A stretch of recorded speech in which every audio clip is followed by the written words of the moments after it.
If a changing magnetic field passes through a conductor, then it induces an EMF in that conductor that results in a current. This is Faraday's law of induction. So basically it's something like this. Let's say this is a coil here.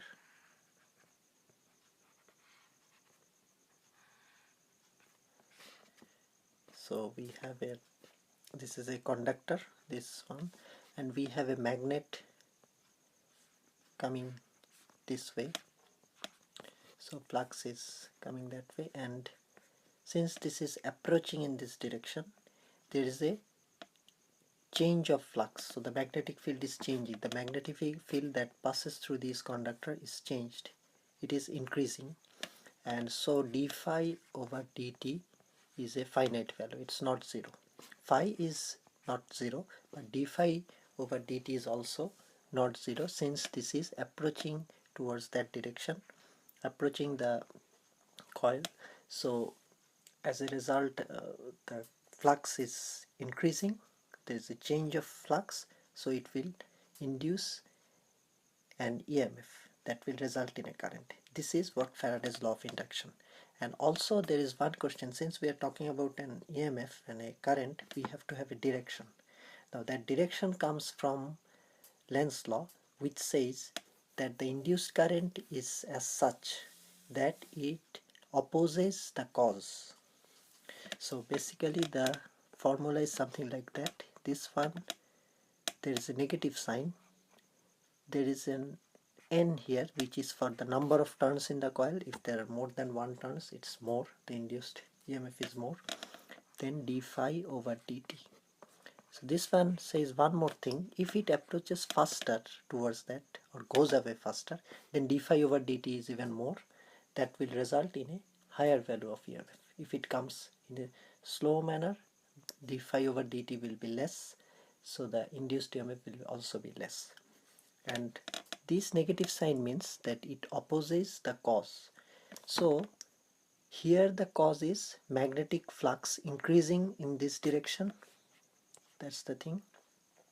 So the induced current will be as such, so that it tries to oppose the increase of magnetic flux.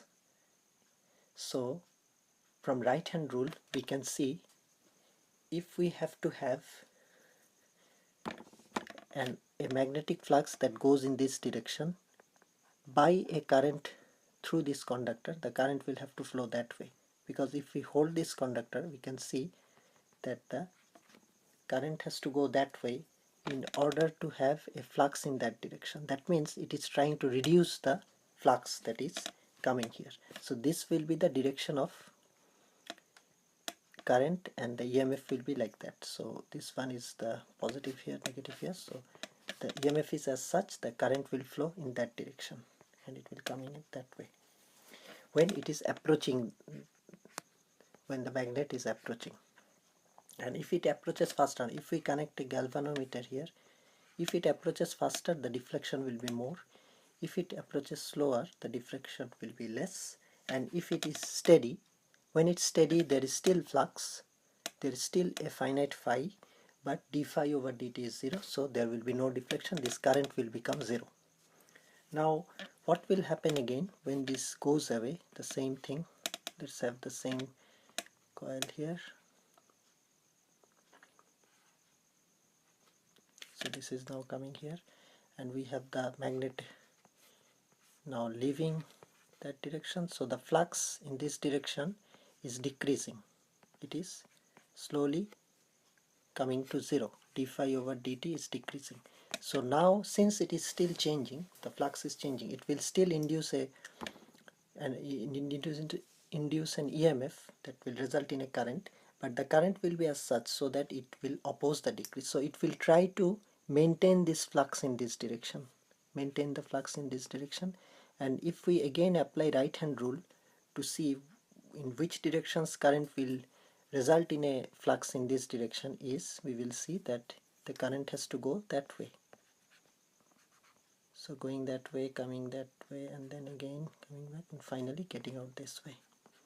So this way current, if it flows by applying right hand rule, right hand grip rule, we can see that the flux is going this way. That means the reduction, it is trying to oppose the reduction, because the reduction of flux is the reason of this induced EMF. So it is trying to oppose the reduction. So this is how, if the magnet goes this way and then again going back the other way, we'll have an current flowing that way and then again coming like that. So it will be an alternating current by just making the magnet to come towards the coil and then again taking it back. And if the rate is constant, the current will be same. If it comes quicker, then the current will be more. If it goes back slowly, then the current will be less, like just like that. And once when it goes very far, there won't be any more flux passing through the coil, so the current will become zero. So this is in short the principle of Faraday's law of induction along with Lenz's law, and this is the primary principle that uh, helps us to develop the modern transformer, the power system transformer, not the movie transformer, the power system transformer. Thank you.